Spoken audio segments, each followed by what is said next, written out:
জাতীয় দলের হয়ে খেলাটা একটা স্বপ্ন, কিন্তু সেই স্বপ্ন বাঁচিয়ে রাখতে যে কতটা যুদ্ধ করতে হয় তার জ্বলন্ত উদাহরণ শিখর ধাওয়ান।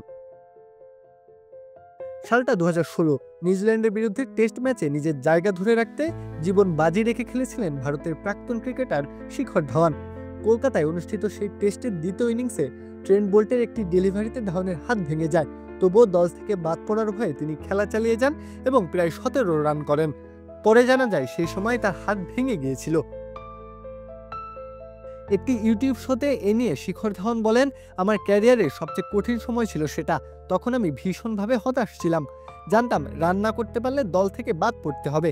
প্রথম ইনিংসে আমি আউট হয়ে যাই, আর দ্বিতীয় ইনিংসে ব্যাট করতে গিয়ে ট্রেন্ট বোল্টের বল হাতে লাগে আর সঙ্গে সঙ্গে হাতটা ভেঙে যায়। তিনি আরও বলেন, আমি জানতাম আমি যদি সেই ইনিংসে না খেলি তাহলে দল থেকে ছিটকে পড়ব। তাই সিদ্ধান্ত নিই, না, আমি খেলবো। আমি ইনিংসটা শেষ করেই মাঠ ছাড়বো। যখন কোনো উপায় নেই তখন মরতেই হলে মাঠে থেকেই মরবো। ভাঙা হাতে খেলেছি, 15 থেকে 20 রান করেই আউট হয়েছি, আর তারপরই টেস্ট দল থেকেও বাদ পড়ে যাই। এই শিখর ধাওয়ানই 2019 বিশ্বকাপে আরও একবার একই কাজ করেছিলেন। অস্ট্রেলিয়ার বিপক্ষে ভাঙা আঙুল নিয়ে নামলেন মাঠে। আঙুল ফুলে গিয়েছে, ব্যথায় হাত কাঁপছে, তবুও ব্যাট থামাননি।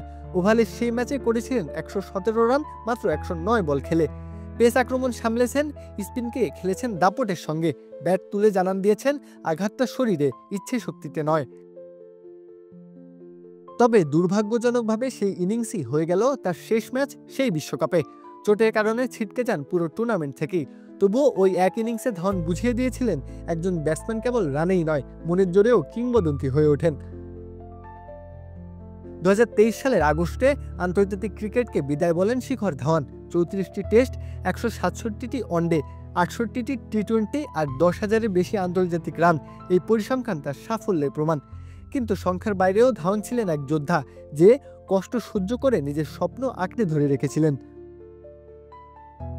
শিখর ধাওয়ান হয়তো আর ভারতের জার্সিতে মাঠে নামবেন না, কিন্তু তার ভাঙা হাতে খেলা ইনিংস কিংবা ভাঙা আঙুলে বিশ্বকাপের 100 রান, এসব গল্প থেকেই ভবিষ্যতের ক্রিকেটাররা শিখবেন কিভাবে খেলা যায় হৃদয় দিয়ে।